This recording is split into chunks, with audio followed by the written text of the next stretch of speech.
నమస్కారం ఘంటారావానికి స్వాగతం. ముందుగా ప్రధానాంశాలు. డ్రగ్స్ రహితంగా కొత్త ఏడాది వేడుకలు జరుపుకోవాలన్న రాచకొండ సిపి.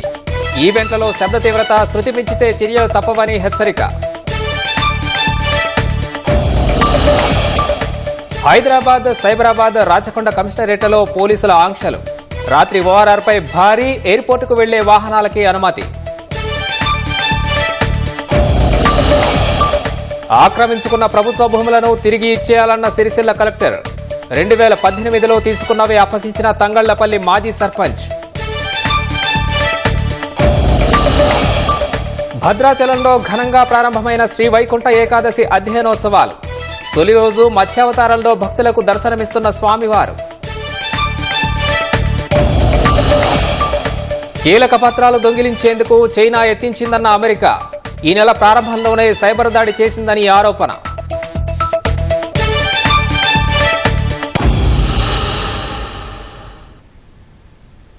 చైనాపై అమెరికా మరోసారి తీవ్ర ఆరోపణలు చేసింది. తమ ట్రెజరీ డిపార్ట్మెంట్పై చైనా సైబర్ దాడులకు పాల్పడినట్లు గుర్తించినట్లు తెలిపింది.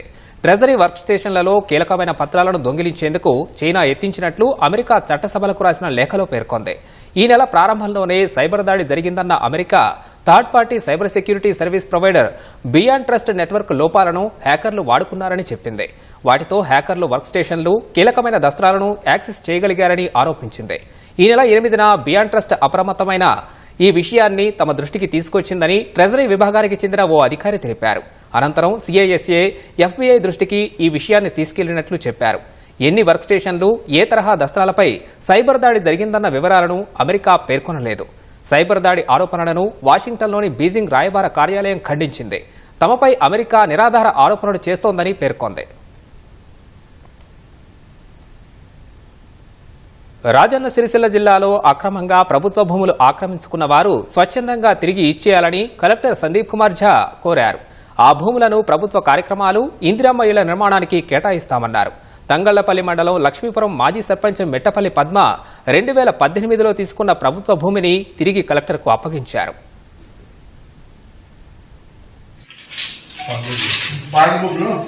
ఇక్కడ సర్వే నంబర్ 545 ఉంది లక్ష్మీపూర్లో.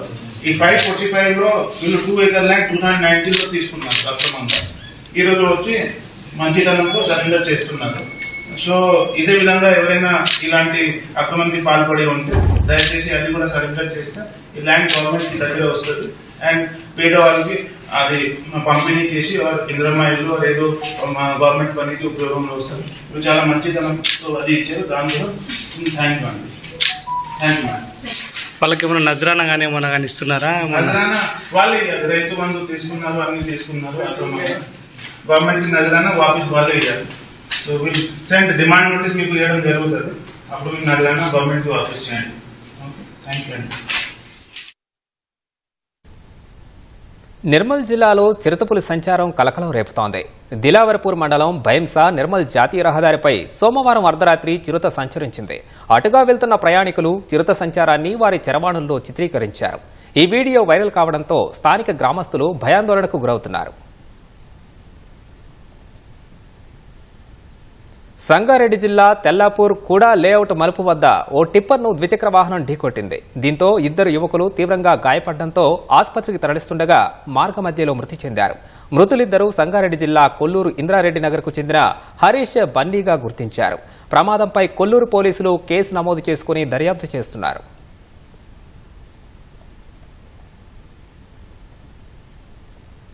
హైదరాబాద్ బాలాపూర్లోని బిస్మిల్లా కాలనీలో ఉన్న ప్లాస్టిక్ గోదాంలో అగ్ని ప్రమాదం చోటు చేసుకుంది. ఉన్నట్టుండి ఒక్కసారిగా మంటలు చెలరేగడంతో చుట్టుపక్కల ఉన్నవారు ఆందోళన చెందారు. వెంటనే పోలీసులకు సమాచారం అందించడంతో అప్రమత్తమై ఫైర్ ఇంజన్ల సహాయంతో మంటల్ని అదుపులోకి తీసుకొచ్చారు. భారీ ఎత్తున దట్టమైన పొగ ఎగసిపడడంతో స్థానికులు భయోత్పాతానికి గురయ్యారు. అసలు అగ్ని ప్రమాదం ఎలా జరిగింది, కారణాలేంటి, ఎంత నష్టం జరిగిందనే అంశంపై పోలీసులు ఆరా తీస్తున్నారు.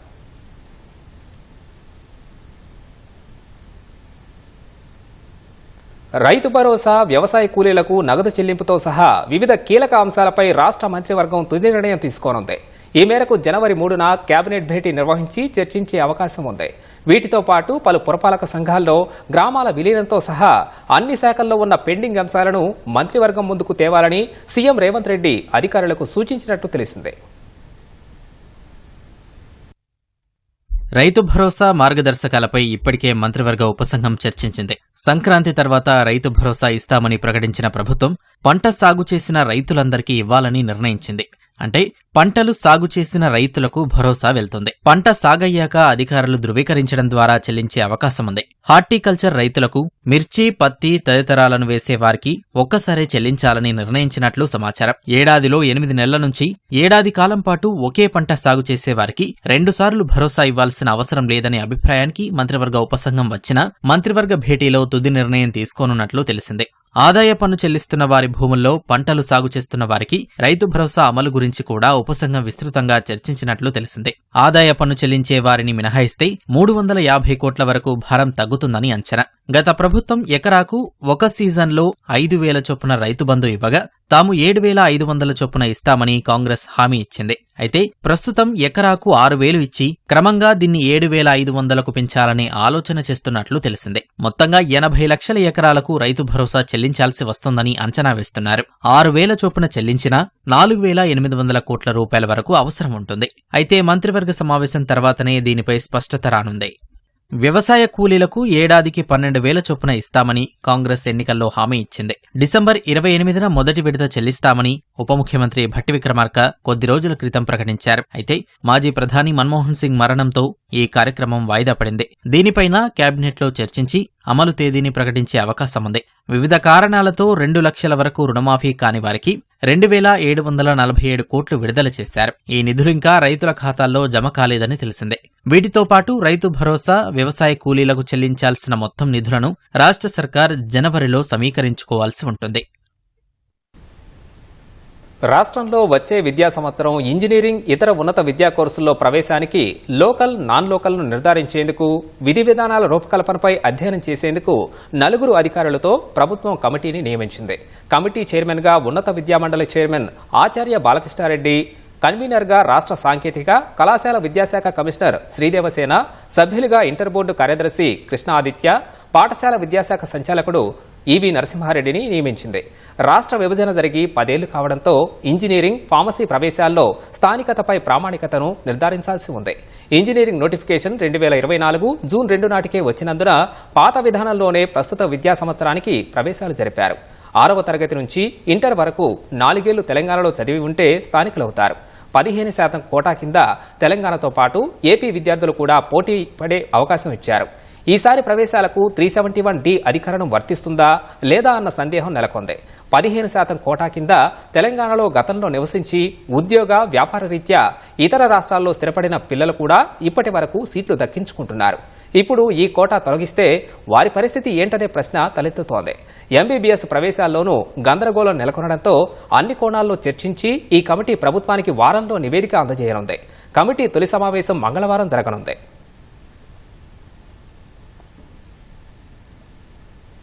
మేడ్చల్ జిల్లా మేడిపల్లి పోలీస్ స్టేషన్ పరిధి ప్రతాపసింగారంలో దారుణం చోటు చేసుకుంది. శ్రీకర్ రెడ్డి అనే వ్యక్తి తన భార్య నిహారికను బండరాయితో కొట్టి చంపేశాడు. అయ్యప్పమాలలో ఉన్న శ్రీకర్ రెడ్డి ఇంతటి ఘాతుకానికి పాల్పడడంతో స్థానికులు, చుట్టుపక్కల వారు నిశ్చేష్టులయ్యారు. బోడుప్పల్ టెలిఫోన్ కాలనీకి చెందిన నిహారికకు 2017లో ఖమ్మం జిల్లా తిరుమలాయపాలెం మండలానికి చెందిన శ్రీకర్ రెడ్డితో వివాహం జరిగింది. వీరికి 5 ఏళ్ల కుమారుడు, 3 ఏళ్ల కుమార్తె ఉన్నారు. నిహారికకు ఆమె తల్లిదండ్రులు ప్రతాపసింగారంలో ఇల్లు కొనిచ్చారు. ఆ ఇంటి విషయంలోనే దంపతుల మధ్య గొడవలు జరుగుతున్నాయని స్థానికులు తెలిపారు. ఘటనా స్థలాన్ని పరిశీలించిన పోలీసులు కేసు నమోదు చేసుకుని దర్యాప్తు చేస్తున్నారు. డ్రగ్స్ రహితంగా ఇతరులకు ఇబ్బంది లేకుండా కొత్త సంవత్సర వేడుకలు నిర్వహించుకోవాలని రాచకొండ సిపి సుధీర్ బాబు సూచించారు. ఈవెంట్లలో డీజే శబ్ద తీవ్రత 45 డెసిబెల్స్ మించితే చర్యలు తీసుకుంటామని స్పష్టం చేశారు. ఇవాళ రాత్రి 10 గంటల నుంచి అన్ని ఫ్లైఓవర్లు మూసేస్తామని, ఓఆర్ఆర్పై కూడా ఆంక్షలు ఉంటాయన్నారు. న్యూ ఇయర్ వేడుకల సందర్భంగా భద్రతాపరంగా చేపట్టిన చర్యలపై రాచకొండ సిపి సుధీర్ బాబుతో మా ప్రతినిధి నాగార్జున ముఖాముఖి.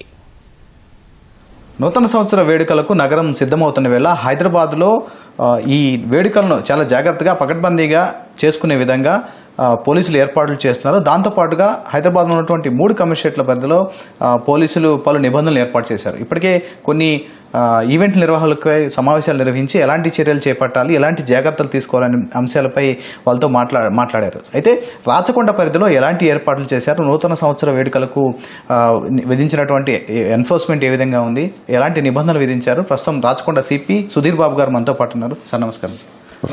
సార్, రాచకొండ పరిధిలో ఈ ఏర్పాట్లు ఏ విధంగా చేశారు, ఎన్ఫోర్స్మెంట్ ఏ విధంగా చేశారు? ముఖ్యంగా ఇది న్యూ ఇయర్ సెలబ్రేషన్స్ అనేది ఒక ట్రెడిషనల్గా జరుగుతున్నది కాబట్టి మేము ప్రజల్ని ప్రశాంత వాతావరణంలో సెలబ్రేషన్ చేసుకోమని చెప్తున్నాం. We are not against celebrations, but celebration చేసే దాంట్లో మాత్రం within the framework of law ఇచ్చిన మేమైతే గైడ్లైన్స్ ఇచ్చాము. మీటింగ్ పెట్టి వాళ్ళతో మాట్లాడడం జరిగింది, ఆర్గనైజర్స్తో, దెన్ ఈవెంట్ మేనేజర్స్తో, వీళ్ళందరితో మాట్లాడడం జరిగింది. ఈ భాగంగా వాళ్ళకి ఏం చెప్పినది గైడ్లైన్స్ కూడా మేము వాళ్లకు ఇన్ రైటింగ్ కూడా ఇచ్చాము. With in the framework of లాలో వాళ్ళు సెలబ్రేట్ చేసుకోవాలి. మీరు అన్నట్టుగా ముఖ్యమైనటువంటి ఏంటంటే ఫస్ట్ డ్రగ్ ఫ్రీ సెలబ్రేషన్స్ ఉండాలి. డ్రగ్స్ ఎట్టి పరిస్థితుల్లో వాడడానికి యాక్సెస్ ఉండే విధంగా ఉండకుండా చేయాల్సిన బాధ్యత ఆర్గనైజర్స్ పైన ఉంది. అంతేకాకుండా మైనర్స్కు లిక్కర్ అవైలబుల్లో ఉంచేట్టుగా ఫెసిలిటీస్ ఏర్పాటు చేయొద్దు. ఎట్టి పరిస్థితులు కూడా మైనర్స్ను అవే పెట్టాలి from consumption liquor and all. దాని తర్వాత ముఖ్యంగా మహిళల భద్రత మీద కూడా మేము ఎక్కువగా ఫోకస్ చేస్తున్నాం. ఆర్గనైజర్స్ కానీ ఎవరైతే వచ్చిన సెలబ్రేట్ చేస్తున్న వీళ్ళందరూ కూడా మహిళలకు గౌరవము భద్రత ఇచ్చే విధంగా వాళ్ళు కూడా రోల్ ఉంటుంది కాబట్టి ఆ విధంగా గౌరవప్రదంగా వాళ్ళు ఉండే విధంగా మేము ఇన్స్ట్రక్షన్స్ ఇచ్చాము. అవి కూడా కంప్లై చేస్తాం. దాని తర్వాత ఈ 1 o'clock వరకు నైట్ 12 వరకు నేచురలీ ఆఫ్టర్ 12 ఓన్లీ విషెస్ ఉంటాయి కాబట్టి 1 o'clock వరకు కూడా వాళ్ళు ప్రెమిసెస్లో వాళ్ళు యాక్టివిటీ ఉండొచ్చు. దాని తర్వాత క్లోజ్ చేయాల్సి ఉంటుంది. అంతేకాకుండా ఎవరైనా డ్రింక్ చేసి ఉన్నప్పుడు ఎక్కువగా ఆల్కహాలిక్ ఇన్ఫ్లుయెన్స్లో ఉండి ఇనబ్రేటెడ్ ఉంటే వాళ్ళని తప్పకుండా ఒక డ్రైవర్ సహాయం ద్వారా ఇంటికి వెళ్ళే విధంగానే ఒక క్యాబ్స్ పిలుచుకొని ఏర్పాటు చేసుకోవడమని చెప్పడం జరిగింది. వాళ్ళకి ఆర్గనైజర్స్కు ఇన్స్ట్రక్షన్స్ ఇచ్చడం జరిగింది. తర్వాత మేము ఫ్లైఓవర్స్ని కూడా ఆఫ్టర్ 10 క్లోజ్ చేస్తాము. ఎందుకంటే ర్యాష్ డ్రైవింగ్ ఉండడం మూలంగా యాక్సిడెంట్స్ అయిన ఇష్యూస్ ఉన్నాయి. ఓఆర్ఆర్ పైన కూడా ఎయిర్పోర్ట్ వెళ్ళే వాళ్ళకి మాత్రం ఫెసిలిటేట్ చేస్తాం.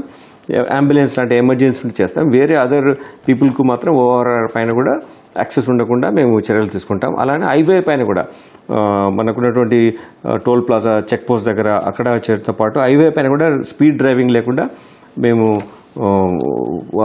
రెగ్యులేట్ చేస్తాం. ఇంకొక ముఖ్య విషయం ఏంటంటే డ్రంక్ అండ్ డ్రైవ్ మీద ఫోకస్ చేస్తున్నాం. ఆల్రెడీ ఇవాళ రేపు కూడా ఎక్కువగా ఇంటెన్సిఫై చేస్తాం. సో దట్ ఒక అట్మాస్ఫియర్ ఆఫ్ సేఫ్ సెక్యూర్డ్ ఫీల్తో ప్రజలు ఉండాలి. దాని రెస్పాన్సిబిలిటీని కూడా వాళ్ళు ఫీల్ అయ్యే విధంగా మేము చర్యలను చేపట్టడానికి అవకాశం ఉంటుంది కాబట్టి డ్రంక్ అండ్ డ్రైవ్ పర్స్పెక్టివ్లో కూడా చర్యలు చేపడుతున్నాం. సార్, ముఖ్యంగా మన పరిధిలో కూడా కొన్ని రిసార్ట్స్ కూడా ఎక్కువగా ఉన్నాయి సార్. సర్ప్రైజ్ సిక్కింగ్స్ కానీ ఇటువంటి ఏమన్నా రీసెంట్గా చేయడం జరిగిందా? ఏ విధంగా ముందుకెళ్తున్నారు? ఎస్, మన దగ్గర 129 ఫామ్ హౌసెస్ ఉన్నాయి, రిసార్ట్స్ కూడా ఉన్నాయి. అయితే ఈ వాటితో పాటు పబ్స్ కూడా ఉన్నాయి. అంటే తక్కువ నంబర్లు ఉన్నాయి, మనకు 8 పబ్స్ ఉన్నాయి. సో వీటన్నిటి మీద మనం ఫోకస్ చేస్తున్నాం. ఆల్రెడీ మా ఇన్స్పెక్టర్స్ ఏసీపీస్ లెవెల్లో డీసీపీ లెవెల్లో రిసార్ట్స్ను ఈ లైక్ ఫామ్ హౌస్ విజిట్ చేయడం జరిగింది. కంటిన్యూస్గా మా ఆఫీసర్స్ పబ్స్ అవి ఉన్న వాటి మీద మానిటరింగ్లో ఉన్నాము. ఈరోజు రేపు కూడా మేము అందరం సీనియర్ ఆఫీసర్స్ ప్రతి ఈ రిసార్ట్స్ ఈ పబ్స్ లాంటివి కానీ లేకుంటే ఈ ఫామ్ హౌస్ మీద కూడా ర్యాండమ్గా చెక్ చేయడానికి మేము ఏర్పాటు చేస్తాం. సార్, ముఖ్యంగా డీజేల గురించి మాట్లాడుకున్నప్పుడు మన డీజేలు శబ్ద తీవ్రత రీసెంట్లీ కొంత గవర్నమెంట్ కూడా దీని మీద చర్యలు తీసుకోమని చెప్పింది. మీరు కూడా కమిషనర్ పరిధిలో చర్యలు తీసుకుంటున్నారు. సో వాళ్ళకి ఎలాంటి ఇన్స్ట్రక్షన్ చేయడం జరిగింది? ఇన్సైడ్లో వాళ్ళు చేసుకునే వాళ్ళకి, తర్వాత బయట ఈవెంట్లో ఓపెన్గా చేసుకునే వాళ్ళకి కూడా. ఇప్పుడు మనం ఈవెంట్ కండక్ట్ చేసే ముందు ఎవరైతే ఈవెంట్ మేనేజర్స్తో మనం మాట్లాడామో, ఆర్గనైజర్స్తో మాట్లాడామో 45 డెసిబెల్ కన్నా ఎక్కువగా ఉండకుండా ఉండాలి అనేది మనం చెప్పడం జరిగింది. వాళ్ళే ఆల్రెడీ సుప్రీంకోర్టు గైడ్లైన్స్ ఉన్నాయి కాబట్టి ఆ గైడ్లైన్స్ను ప్రకారం చేయాలి. సో 10 o'clock తర్వాత నైట్ 10 తర్వాత విపరీతమైనటువంటి నాయిస్ అట్లా పొల్యూషన్ లేకుండా ఉండేట్టు చూస్తున్నాం. తర్వాత వాళ్ళ ప్రిమిసెస్లో కూడా ఏమంటే లైట్ మ్యూజిక్తో వాళ్ళు what ever the new year celebrations వాళ్ళు చేయడానికి మాకు అభ్యంతరం లేదు. కాకపోతే వేరే వాళ్ళకి ఇబ్బంది జరిగే విధంగా, వేరే వాళ్ళకు ప్రాణహాని జరిగే విధంగా, వేరే వాళ్ళ స్వేచ్ఛకు వాళ్ళ హక్కులకు భంగం కలిగే విధంగా ఉంటే మాత్రం తప్పకుండా మేము చర్య తీసుకుంటాం. సార్, ముఖ్యంగా న్యూ ఇయర్ వేడుకల తర్వాత విషెస్ తర్వాత రాత్రి వేళ కొంత ర్యాష్ డ్రైవింగ్ చేసే అవకాశం ఉంది. సో ముఖ్యంగా రెగ్యులర్గా ఏమైనా కొన్ని పాయింట్స్లో ఏమైనా చెకింగ్స్ పెడుతున్నారు? ర్యాష్ డ్రైవింగ్ ద్విచక్ర వాహనాలపై కొంచెం ఫీట్లు చేసే విధంగా వెళ్తుంటారు కొంతమంది, వాళ్ళపైన మీద ఏమైనా దృష్టి పెట్టడం జరిగింది? ఎస్, యాక్చువల్లీ మేము లాస్ట్ 1 month నుంచే దీంట్లో ఫోకస్ ఉన్నాం. చాలా మటుకు ఏం చేస్తారు, ర్యాష్ డ్రైవింగ్తో పాటు ఈ మఫ్లర్స్ అవి ఇవి వాటి యూటిలైజేషన్ డిఫరెంట్ మోడిఫికేషన్ పెట్టి చాలా హ్యూజ్ నాయిస్ వచ్చే విధంగా కూడా అవన్నీ సీజ్ చేస్తాం. అందరి ఆఫీసర్స్ ఇన్వాల్వ్ అయిపోయి మేమందరం కూడా రోడ్లో పైన పెట్రోలింగ్ ఉంటాం కాబట్టి మోర్ బెటర్ వేలో ఈ రెగ్యులేషన్ కండక్ట్ చేయడం జరుగుద్ది. సార్ ముఖ్యంగా ఆ రోజు 31st నైట్ మొత్తం మన లా అండ్ ఆర్డర్ అండ్ ట్రాఫిక్ పోలీసులు కలిపి అప్రాక్సిమేట్గా ఎంతమంది మన విధుల్లో ఉంటారు? యాక్చువల్లీ మేము అందరము విధిలో ఉంటాం. సో అబౌట్ 6,000 పీపుల్ వరకు అన్ని ఏరియాస్లో ప్యాట్రోలింగ్లో ఉంటాం. Traffic, law and order and she teams, మా CAR teams, SOT teams, crime teams. So ప్రతిదీ ఎవరైతే భాగస్వామ్యం ఉన్నారో వాళ్ళందరూ మా స్పెషల్ బ్రాంచ్ టోటల్గా ఇన్ఫర్మేషన్ కలెక్ట్ చేసి ఎప్పటికప్పుడు ఎక్కడైనా ఇష్యూస్ ఉన్నాయని చెప్పడం జరుగుద్ది. All inspectors, sector SIs, all senior officers ఏరియాలో ఉంటాం. దాని తర్వాత ఇప్పుడు ఫార్మర్ ప్రైమ్ మినిస్టర్ గారు చనిపోయిన మూలంగా సంతాప దినాలనే కాబట్టి మా తరపు నుంచి మేము ఆల్రెడీ ఇవాళ మా అధికారులు కూడా చెప్పడం జరిగింది. మేము కేక్ కట్ చేయడం అవి మేము 31st నైట్ డిసెంబర్ నాటి చేయము. ఆఫ్టర్ ఈ సంతాప దినాలు అయిపోయిన తర్వాత 3rd నుంచి మేము చేస్తాం. సో ఇంతకుముందు అంటే మేము కూడా కేక్ కట్ చేసి ఉండేవాళ్ళం. ఇప్పుడు ఇంకా మేము ఎక్కువ టైము మా రెగ్యులర్ డ్యూటీస్ మీద, ఎన్ఫోర్స్మెంట్ పైన, రెగ్యులేషన్ మీద పెట్టడానికి ఈ విధంగా ఫెసిలిటీ అయింది. దాన్ని తప్పకుండా మేము బెటర్ వేలో చేయడానికి ఆర్గనైజ్ ప్లాన్ చేస్తాం. మీరు ఈటీవీ ద్వారా మేము అందరికీ రాచకొండ పోలీస్ తరఫున శుభాకాంక్షలు తెలియజేస్తున్నాం. న్యూ ఇయర్ బాగా సెలబ్రేట్ చేసుకోండి. మీ ఆశయాలను సాధించే విధంగా క్రమశిక్షణతో మీరు పనిచేయాలి. అందరూ కూడా తమను సెట్ చేసిన గోల్స్ను, తల్లిదండ్రులు మీ మీద ఉన్నటువంటి నమ్మకాలని, పిల్లలు చదువుల మీద ఫోకస్తో ఉండడం, ఉద్యోగస్తులు మేము బాధ్యత సక్రమంగా నిర్వర్తించడం, ఏ ఫీల్డ్లో ఉన్న వాళ్ళు సరిగ్గా నిర్వర్తించే విధంగా ఈ న్యూ ఇయర్ గుడ్ వైబ్స్ మీకు అందించే విధంగా ఉంటుందని నేను కోరుకుంటున్నాను. న్యూ ఇయర్ విషెస్ కూడా తెలియజేస్తున్నాను. Thank you so much sir. So అది ముఖ్యంగా నూతన సంవత్సర వేడుకలకు సుమారు 6,000 మంది పోలీసులు విధుల్లో ఉన్నారు రాచకొండ పరిధిలో. దాంతోపాటుగా ఆ రోజు రాత్రి ఫ్లైఓవర్ 10 గంటల నుంచి ఫ్లైఓవర్లో ఓవర్పై కొంత రిస్ట్రిక్షన్స్ ఏర్పాటు చేస్తాం. ఎయిర్పోర్ట్కి వెళ్ళే వారికి మాత్రమే అనుమతిస్తామని రాచకొండ సిపి చెప్తున్నారు. ముఖ్యంగా చాలా జాగ్రత్తగా, డ్రగ్ ఫ్రీగా ఈ వేడుకలు నిర్వహించే విధంగా మేము ఏర్పాట్లు చేశామని రాచకొండ సిపి సుధీర్ బాబు చెప్తున్నారు. కరణ్ బాలాజీతో నాగార్జున, ఈటీవీ న్యూస్, హైదరాబాద్. నూతన వేడుకల సందర్భంగా పోలీసులు పలు ఆంక్షలను విధించారు. రోడ్డు ప్రమాదాలు, అవాంఛనీయ ఘటనలు జరగకుండా పోలీసు శాఖ పటిష్టమైన ఏర్పాట్లు చేసింది. Drunk and drive, drug detection పరీక్షలు చేయడంతో పాటు ర్యాష్ డ్రైవింగ్, ప్రజలకు ఇబ్బంది కలిగించే వారిపైన కఠిన చర్యలు తీసుకుంటామని అధికారులు హెచ్చరికలు జారీ చేశారు. హైదరాబాద్లోని 3 కమిషనరేట్ల పరిధిలో కొత్త సంవత్సర వేడుకల దృష్ట్యా అధికారులు ఏర్పాట్లు పూర్తి చేశారు. నిర్వాహకులు ప్రత్యేకంగా కొన్ని నియమ నిబంధనలు పాటించాలని ఆదేశాలను జారీ చేశారు. వేడుకలకు వచ్చే మహిళలకు ప్రత్యేక భద్రత ఏర్పాటు చేయాలంటూ సూచించారు. మైనర్లకు మద్యం ఇవ్వకూడదని ఆదేశించారు. వేడుక నిర్వహించే ప్రదేశంలో అన్ని సీసీ కెమెరాలు పనిచేసే విధంగా పెట్టాలని సలహా ఇచ్చారు. భారీగా వేడుకలు నిర్వహించే నిర్వాహకులకు కొన్ని ప్రత్యేక సూచనలు చేశారు. వేడుకకు వచ్చే ప్రజలకు ప్రత్యేకంగా ఎంట్రీ, ఎగ్జిట్లను ఏర్పాటు చేయడంతో పాటు పార్కింగ్ స్థలాలను అనువుగా ఉండే విధంగా చూసుకోవాలన్నారు. వేడుకలు ముగిసిన తర్వాత అందరినీ ఒకేసారి బయటకు పంపకుండా జాగ్రత్తగా ఉండాలని హెచ్చరించారు. అందరూ ఒకేసారి వస్తే తొక్కిసలాట జరిగే ప్రమాదం ఉందన్నారు. వేడుకల్లో మాదక ద్రవ్యాల పరీక్షలు నిర్వహిస్తామని తెలియజేశారు. ఎవరికైనా పాజిటివ్ వచ్చినట్లయితే నిర్వాహకులపై కఠిన చర్యలు తీసుకుంటామని పోలీసులు హెచ్చరించారు.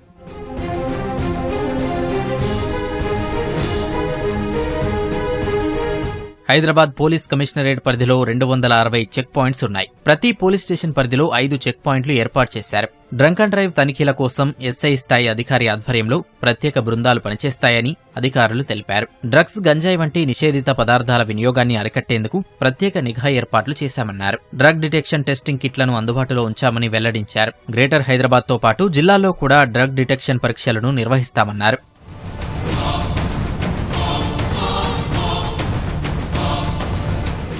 ట్యాంక్ బండ్, నెక్లెస్ రోడ్, ఫ్లైఓవర్స్ మూసివేస్తామని అధికారులు వెల్లడించారు. సిటీలోని లంగర్ హౌస్, బేగంపేట ఫ్లైఓవర్ మినహా అన్ని ఫ్లైఓవర్స్ మూసివేయనున్నారు. మొత్తం 59 ట్రాఫిక్ పోలీస్ స్టేషన్స్ లిమిట్స్ లో దాదాపు 260 చెక్ పోస్టులు ఏర్పాటు చేయనున్నారు. బంజారాహిల్స్, జూబ్లీహిల్స్, బేగంపేట్, సైఫాబాద్, సైబరాబాద్ పరిధిలో ఒక్కో ఠాణా పరిధిలో 5 నుంచి 7 చెక్ పోస్టులను ఏర్పాటు చేశారు. ట్రాఫిక్ పోలీసులతో పాటు టీనాబ్ పోలీసులు జాయింట్ ఆపరేషన్ చేయనున్నారు. పబ్స్, శివారు ప్రాంతాల్లోని రిసార్ట్స్ సహా డ్రగ్స్, గంజాయి హాట్ స్పాట్స్ గుర్తించిన ఏరియాలో పోలీసులు మఫ్టీలో నిఘా పెట్టనున్నారు.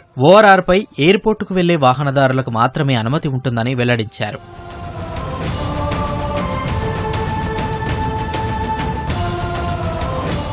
నగరంలో వేడుకలకు ఇచ్చిన సమయం దాటిన తర్వాత ఈవెంట్స్ నిర్వహిస్తే కేసులు నమోదు చేస్తామని పోలీసులు నిర్వాహకులను హెచ్చరించారు. రాత్రి 8 గంటల నుంచే డ్రంక్ అండ్ డ్రైవ్ తనిఖీలను పోలీసులు చేయనున్నారు. మంగళవారం తెల్లవారుజామున 7 గంటల వరకు డ్రంక్ అండ్ డ్రైవ్ పరీక్షలను చేయనున్నారు.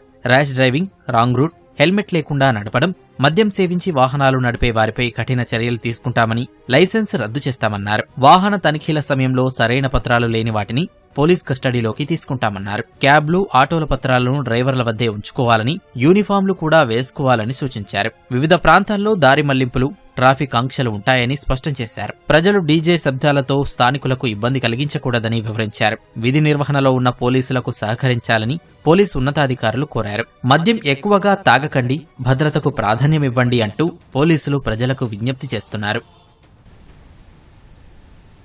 సికింద్రాబాద్ కంటోన్మెంట్ బోర్డు సమావేశంలో కంటోన్మెంట్ శాసనసభ్యుడు శ్రీ గణేష్ కు సివిలియన్ నామినేటెడ్ సభ్యుడు రామకృష్ణ మధ్య మాటల తూటాలు పేలాయి. ఎమ్మెల్యే శ్రీ గణేష్ అవగాహన రహితంగా మాట్లాడుతున్నారని రామకృష్ణ విమర్శించడంతో శ్రీ గణేష్ ధ్వజమెత్తారు. కంటోన్మెంట్ నియోజకవర్గాన్ని అభివృద్ధి చేయడమే ధ్యేయంగా కాంగ్రెస్ ప్రభుత్వం తాను పనిచేస్తున్నప్పటికీ నామినేటెడ్ సభ్యుడిగా 4 ఏళ్లుగా కొనసాగుతూ రామకృష్ణ చేసిందేంటో చెప్పాలని ఆయన డిమాండ్ చేశారు. ప్రజా సమస్యలను గాలికొదిలేసి కాంట్రాక్టర్లకు రామకృష్ణ కొమ్ము కాస్తున్నారని శ్రీ గణేష్ ఆరోపించారు. నేనే ముందు వచ్చిన 15 సంవత్సరాల నుంచి ఉన్న నాకే తెలుసా అని అహంకారపడుతుంది. మీ కంటోన్మెంట్ లో ఇన్ని సంవత్సరాలు ప్రజలకు అన్యాయం జరిగింది. మీరు ప్రశ్నించోడు, ప్రజలకు మేలు చేసేటోడు రావద్దని మీరందరూ కుంభకోణమై ప్రజలకు నష్టం చేసేటోళ్ళు మీకు అనుకూలం ఉన్నోళ్ళని పెట్టుకున్నట్టు నడిపించాలనుకుంటున్నారు. ఇప్పుడు అన్ని ప్రశ్నిస్తే షేక్ అవుతుంది. ఎందుకు? ప్రశ్నకు జవాబియాలా, మాటకు మాట చెప్పాలా గాని నువ్వు నా మీద పర్సనల్ నిందేంది? పర్సనల్ నింద ఆయనకు అవగాహన లేదు. అవగాహన లేనిదేనా మన ఎంజేడీ ఇంత జల్దీ తీసుకొచ్చింది? అవగాహన లేనిదేనా ఇంత డెవలప్మెంట్ అవుతుంది? నేను ఆ రోజు ప్రశ్నించకుంటే పార్కింగ్ టెండర్ ని ఈ రోజు 70 లక్షలు అయ్యేదే కాదు. ప్రభుత్వం ప్రతిష్టాత్మకంగా చేపట్టిన ఇందిరమ్మ ఇళ్ల పథకం సర్వే కొనసాగుతోంది. ఉమ్మడి పాలమూరు జిల్లాలో 75% వరకు సర్వే పూర్తయింది. ఇవాళ్టికే సర్వే పూర్తి చేయాలని ప్రభుత్వం ఆదేశించినా క్షేత్రస్థాయి ఇబ్బందుల వల్ల ఆలస్యమైంది. దరఖాస్తుదారులు అందుబాటులో లేకపోవడం, చిరునామాల్లో మార్పులు, ఇంటి స్థలాల జియో ట్యాగింగ్, వలసల వంటి కారణాలతో జాప్యం తప్పడం లేదు. వివరాలు సేకరించేటప్పుడు అనుమానం ఉన్న వాటిని పెండింగ్లో పెడుతున్నారు. ఉమ్మడి మహబూబ్ నగర్ జిల్లాలో ఇందిరమ్మ ఇళ్ల సర్వే జోరుగా కొనసాగుతోంది. ఉమ్మడి జిల్లా వ్యాప్తంగా సగటున 75% వరకు సర్వే పూర్తయింది. మరో 25% పూర్తి కావడానికి వారం 10 రోజుల సమయం పట్టే అవకాశం కనిపిస్తోంది. ఈ నెల 30 నాటికి మహబూబ్ నగర్ జిల్లాలో 75%, నారాయణపేట జిల్లాలో 82%, జోగులాంబ గద్వాల జిల్లాలో 78%, వనపర్తి జిల్లాలో 73%, నాగర్ కర్నూలు జిల్లాలో 72% సర్వే పూర్తయింది. ప్రజాపాలనలో ఇళ్ల కోసం దరఖాస్తు చేసుకున్న వారి ఇంటికి వెళుతున్న సర్వేయర్లు ఆ కుటుంబం వివరాలు సేకరిస్తున్నారు. ప్రస్తుతం ఉంటున్న ఇల్లు, పైకప్పు, లోపలి భాగాల్ని ఫోటోలు తీసి యాప్ లో అప్లోడ్ చేస్తున్నారు. ఇంటి స్థలం ఉన్నవాళ్లు, సొంతిళ్లు ఉండి శిథిలావస్థకు చేరినవి, పైకప్పు రేకులు, మట్టి మిద్దె, పూరి గుడిసే ఉన్నవాళ్లు ప్రభుత్వం ఆర్థిక సాయం చేస్తే ఇంటి నిర్మాణం చేసుకునేందుకు ఉత్సాహం చూపుతున్నారు. స్థలం లేని వారు మాత్రం ప్రభుత్వమే ఇంటిని నిర్మించి ఇవ్వాలని కోరుతున్నారు. మాకు ఎలాంటి స్థలాలు ఇల్లులో ఏమీ లేవు. సర్వేకి వచ్చిరు. మాకు ప్రభుత్వం నుంచి ఇందిరమ్మ ఇల్లు కావాలని కోరుకుంటున్నాం. మాకు గ్యాస్, గృహలక్ష్మి, మహాలక్ష్మి అవి వచ్చినాయి. సర్వేకి వచ్చిన స్థలం ఉందా అని అడిగారు. ఇల్లు ఎవరిది, జాబులు ఏంటి అవన్నీ అడిగారు. స్థలం కూడా లేదు, ఇల్లు లేదు, ఏమీ లేదు. రెంట్కుంటున్నాము. ఇల్లు లేదు, ఎలాంటి స్థలం లేదు, ఎలాంటి లోన్స్ తీసుకోలేదు. ప్రజాపాలనలో ఇంటి కోసమని, ఇందిరమ్మ ఇళ్ల కోసమని అప్లై చేసుకున్నాం. ఆ స్తోమత లేదు సార్ మాకు కట్టుకునేంత. 5 లక్షలతో ఇల్లు కట్టిస్తే చాలు సార్. మాకేమి ఇంటి స్థలాలు, ఇండ్లు ఏమి లేవండి. ప్రభుత్వం నుంచి కూడా మాకేమీ రాలేదు. మేము కార్పెంటర్ పని చేస్తుంటాము. నాకు 3 ఆడపిల్లలు. 5 లక్షలు ఏమో సార్ మాకు ప్లాట్ ఇవ్వండి, ఇల్లు కూడా కట్టి ఇవ్వండి సార్. కట్టుకునే స్తోమత కూడా లేదు సార్ మాకు. ఈ ఇందిరమ్మ ఇళ్ళ కోసం పెట్టుకున్నాము. అప్పుడు మాకు ప్లేస్ మేము ఉన్న రెంట్కే ఉన్నాం. మేము పక్కనే ప్లేస్ తీసుకున్నాము. లోన్ గనక మాకు శాంక్షన్ చేసి ఇల్లు కట్టుకుంటాం. సర్వే కోసం వచ్చారు. ఏం చేస్తున్నారు, మీరు ఎక్కడ ఉంటారు, రెంట్కుంటారా, దేనికుంటారా అని కూడా అడిగారు. క్షేత్రస్థాయి ఇబ్బందులు సర్వే ఆలస్యం కావడానికి కారణమవుతున్నాయి. దరఖాస్తుదారులు ఇళ్ల వద్ద అందుబాటులో ఉండడం లేదు. అద్దె ఇళ్లు కావడంతో చిరునామాలు మారిపోతున్నాయి. కొందరు దస్త్రాలు అందుబాటులో ఉంచుకోక సర్వేను పెండింగ్ లో పెట్టాల్సి వస్తోంది. సర్వే సమయంలో ఎదురయ్యే సందేహాల నివృత్తి కోసం వివరాల నమోదును పెండింగ్ లో పెడుతున్నారు. గతంలో చాలా మందికి ప్రభుత్వం పట్టాలు పట్టాలిచ్చాయి, కానీ స్థలాలు చూపలేదు. అలాంటి వారి వివరాల నమోదు ఇబ్బందిగా మారింది. ఇంటి స్థలం ఉంటే దరఖాస్తుదారుణ్ణి ఆ స్థలంలో ఉంచి ఫోటో తీసి జియో ట్యాగింగ్ చేయాలి. నివాసం ఉంటున్న ఇల్లు, ఇంటి స్థలం వేర్వేరు ప్రాంతాల్లో ఉండడంతో ఇంటి స్థలం జియో ట్యాగింగ్ చేసేందుకు ఆలస్యమవుతోంది. గత ప్రభుత్వంలో డబుల్ బెడ్రూమ్ ఇళ్లకు లబ్ధిదారులుగా ఎంపిక చేసి వారికి ఇళ్లు అప్పగించలేదు. కొందరికి ఇళ్లిచ్చినట్లు పట్టాలిచ్చారు, కానీ క్షేత్రస్థాయిలో వాటి నిర్మాణం పూర్తి కాలేదు. అలాంటి వారి వివరాలు ఎలా నమోదు చేసుకోవాలో స్పష్టత కరువైంది. నాకు వార్డ్ 7 అలాట్ చేసిండ్రు. మా దగ్గర టోటల్ అప్లికేషన్స్ వచ్చి 446. దాంట్లో నియర్లీ మేము 60% వరకు కంప్లీట్ చేసేసినాం. ఇంకా 3-4 డేస్లో మొత్తం కంప్లీట్ చేయగలుగుతాం. ఇంటి స్థలం లేని వాళ్ళు చాలా మంది ఉన్నారు. నా వార్డులో వచ్చేసి చాలా మంది ప్రైవేట్ ఎంప్లాయీసే ఉన్నారు. వెజిటేబుల్స్ అమ్మడం కానీ, ఫ్రూట్ సెల్ చేయడం కానీ, ఇస్త్రీ అవి అలాంటి వాళ్ళు చాలా మంది ఉన్నారు. ఎక్కువ శాతంగా ప్లాట్స్ లేవు సార్, వాళ్ళకు ఇల్లు నిర్మించుకోవడం కొరకు. కొందరికైతే ప్లాట్స్ ఉన్నాయి, పేదవాళ్ళు ఉన్నారు, కష్టపడి రెంట్లు కూడా కట్టుకుంటున్నారు. అటువంటి వారు కూడా చాలా మంది ఉన్నారు. అయితే మేము ఆ యాప్లో ఉన్న డీటెయిల్స్ని వాళ్ళని ప్రత్యక్షంగా మొత్తం క్లియర్గా వాళ్ళని అడుగుతున్నాం. దాన్ని బట్టి వాళ్ళు చెప్పిన వివరాలను యాప్లో అప్లోడ్ చేస్తున్నాం. ప్రభుత్వం ఇచ్చిన ప్లాట్లు కూడా ఉన్నాయి సార్. ఈ ఫారం పట్టాలు ఉన్నాయి, పొజిషన్ సర్టిఫికెట్లు ఉన్నాయి, రిజిస్టర్ సేల్ డీడు, సాదా కాగితం అన్నీ కూడా డీటెయిల్స్ అప్లోడ్ చేస్తున్నాం సార్. ఎక్కడ స్థలం ఉన్నా ఆ స్థలం దగ్గర జియో ట్యాగింగ్ అవుతుంది. ప్రజెంట్ వాళ్ళు ఉన్న ఈ ఇంటి దగ్గర కూడా మొదటగా జియో ట్యాగింగ్ చేసి మళ్ళీ ప్లాట్ దగ్గరికి వెళ్తున్నాం. తర్వాత అలా డాటా ఉంటుంది, మొత్తం యాప్లో ఉంటుంది. మనం ఏమైనా ఎంట్రీ చేయకపోతే, ఒకవేళ మ్యారేడ్ ఇట్లా ఎంట్రీ చేయకపోతే సేవ్ కొట్టడానికి వెళ్ళిన ఇట్లా మనకు ఆల్రెడీ చూపిస్తుంది. అక్కడ ఎర్రర్ చూపిస్తుంది. ఎంట్రీ చేయకపోయినా చూపిస్తుంది. పక్క జాగాలు లేవు కొంతమందికి అయితే. కొంతమంది ఉన్నారు, చాలామంది అయితే ఉన్న వాళ్ళే ఉన్నారు. కొంతమంది లేని వాళ్ళైతే రెంట్కున్న వాళ్ళైతే ఉంటారు. కొందరికి ఇల్లు లేని పరిస్థితులు రెంట్కున్న వాళ్ళు ఉంటారు. ఒకవేళ ఓన్ హౌస్ ఉంటేనేమో ఓన్ హౌస్ అని టిక్ చేసుకుంటాం. మనం రెంట్ అని ఉంటేనే రెంట్ అని టిక్ చేసుకుంటాం. జాగా ఉంటేనేమో జాగా ప్లేస్ దగ్గరికి వెళ్ళి జీపీఎస్ మ్యాప్ ఫోటో కొట్టుకొని చూస్ చేసుకోవాల్సి వస్తుంది. సర్వే ద్వారా క్షేత్రస్థాయి పరిస్థితిని యాప్లో నిక్షిప్తం చేస్తామని అధికారులు చెప్తున్నారు. వచ్చిన సమాచారాన్ని ఆర్టిఫిషియల్ ఇంటెలిజెన్స్ ద్వారా ప్రభుత్వం వద్ద ఉన్న 360 డిగ్రీ సాఫ్ట్వేర్ ద్వారా వడపోసి నిజమైన లబ్ధిదారుల్ని గుర్తిస్తామంటున్నారు. ఆ తర్వాత ఇందిరమ్మ కమిటీలు, ఉన్నతాధికారుల సమీక్ష తర్వాతే లబ్ధిదారుల ఎంపిక ఉంటుందని స్పష్టం చేస్తున్నారు. మొదటి దశలో ఇంటి స్థలం ఉన్నవాళ్లు, సొంతిళ్లున్నా పక్కా ఇల్లు లేని వారికి ప్రాధాన్యమివ్వనున్నట్లు చెప్తున్నారు. ప్రస్తుతం చేస్తున్న సర్వే నుంచే రానున్న 5 ఏళ్లలో లబ్ధిదారుల ఎంపిక జరగనుంది. అందుకే సర్వే ప్రాధాన్యాన్ని గుర్తించి దరఖాస్తుదారులు సహకరించాలని జిల్లా హౌసింగ్ కార్పొరేషన్ పీడీ భాస్కర్ తెలిపారు. బాగా జరుగుతుంది. మిగతాది కూడా ఈ వారంలో కంప్లీట్ అయిపోతుంది. అక్కడ కూడా ప్రతి మండలానికి ఒక ఇల్లు డెమాన్స్ట్రేషన్ హౌస్ కట్టడానికి ప్లాన్ చేస్తున్నాము. ఈ సంతాప దినాల తర్వాత మార్కౌట్ ఇచ్చి ప్రతి మండలానికి ఒకటి మోడల్ ఎలా ఉంటుంది ఇందిరమ్మ ఇల్లు 400 స్క్వేర్ ఫీట్లలో ఎంత చక్కగా కట్టవచ్చు, ఈ within the unit cost కట్టగలుగుతామనే ఒక సంకేతం లబ్ధిదారులకు ఇవ్వడానికి రాష్ట్ర ప్రభుత్వం మా మేనేజింగ్ డైరెక్టర్ చెప్పిన ఆదేశాల పరంగా టెక్నాలజీ పరంగా కట్టి చూపిస్తుంది. సొంతింటి కలను సాకారం చేసుకునేందుకు వలసదారులు సైతం ప్రజాపాలనలో దరఖాస్తు చేసుకున్నారు. కానీ సర్వేకు అందుబాటులో లేరు. కొంతమంది నివాసం ఇక్కడే ఉన్నా స్థలాలు మరో పట్టణం, గ్రామాల్లో కొనుగోలు చేశారు. అలాంటి వారు ఇంటి స్థలం ఉన్నట్లుగా వివరాలు నమోదు చేసుకోలేకపోతున్నారు. ఈ ఇబ్బందుల్ని తీర్చి నిజమైన లబ్ధిదారులకే ఇళ్లు మంజూరు చేయాలని ప్రజలు విజ్ఞప్తి చేస్తున్నారు.